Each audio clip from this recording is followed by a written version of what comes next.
John in Minneapolis. Hey, John, what's up? Yeah, I just wanted to say, Eisenhower did make some eloquent statements about, the use of public monies and what that meant. And, I don't understand and he understood, why it is. If I may, John, and he understood the commons, and he understood the value of high taxation in terms of keeping a middle class, and he understood, the value of tariffs. Right, and I think the reason he did is because he accepted the New Deal. He even said, I think you pointed that out, anyone who does not accept the New Deal is not, really a viable political person. Well, that's what he said to his brother Edgar in 1954, that letter that he wrote to him, where he said, there's any Republican who says that we should do away with Social Security and organized labor he said, I realize there's some oil men down in Texas who think this. He was talking about the Hunt brothers. He says, but their numbers are few and they are stupid. That's what Dwight Eisenhower said. And the thing is, I think, I pointed this out earlier this week, but propaganda is really at the root of this.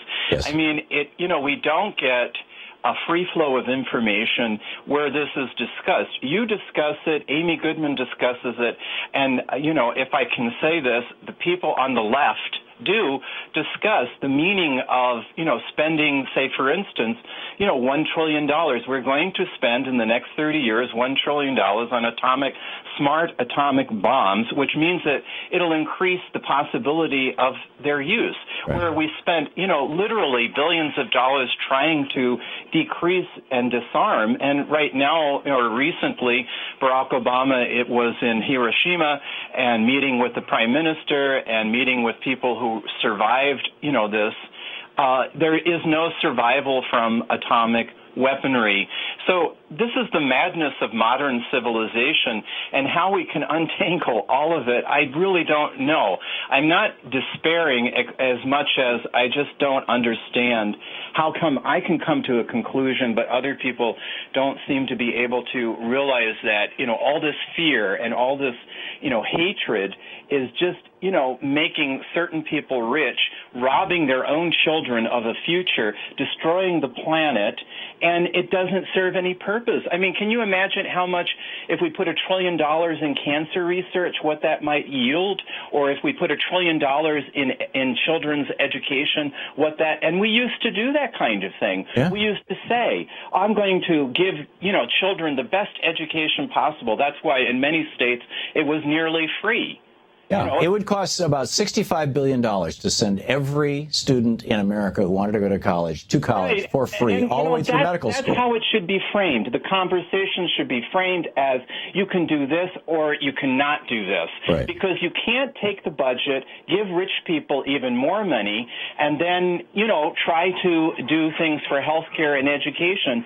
And yet people seem to think that it's magically all going to be there. I work in health care. I can attest to the fact of what for-profit healthcare is like. And interestingly enough, where United Healthcare is headquartered, we do not allow for-profit healthcare plans here. We have one for-profit hospital, and I can say the treatment and that hospital is one of the worst. Its outcomes are terrible because you have to make a profit. Don't people get that? They're making a profit at your expense. Right. That's what it comes to. And, billions of dollars are being spent by, defense contractors and other people who basically are doing nothing productive at your expense, at your children's expense. I agree. And it's not only not productive, John, it's anti-productive. Right. If you take a $1 trillion and you put it into, like Eisenhower did, the National Interstate Highway System, it's going to produce $50 trillion over the next 50 years in terms of revenue and profit and taxes and everything else, and stimulate. On the other hand, if you take that $1 trillion and you build bombs and you drop them on somebody over in Iraq and Afghanistan and Syria and Libya and whatnot, it's gone. As soon as the bomb explodes, your $1 trillion is gone. Right, absolutely. And what does that ready humankind for but just more bombs? Yeah. It creates hate.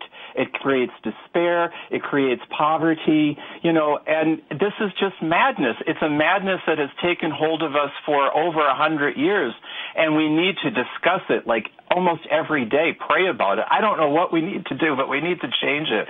It's a terrible thing. It's an absolute terrible thing to use, man's constructive energies for such dastardly kinds of things. Yeah. I mean, not only have Republican policies, how many lives have to be, destroyed? Yeah, not only have Republican policies destroyed the American middle class, destroyed lives in the United States, and consigned, millions of young people to a lifetime of poverty and struggle in the United States, but Republican policies have also killed millions of people all around the world. The war in Iraq and whatnot, and all these other things.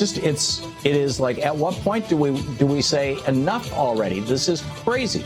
John, thank you for the call, and very well said. We'll be back. It's 15 minutes before the back with more calls. To watch more clips from our programs, hit the Watch More Videos button over here, and please be sure to hit the handy-dandy subscribe button so you'll always be up to date. Tag, you're it.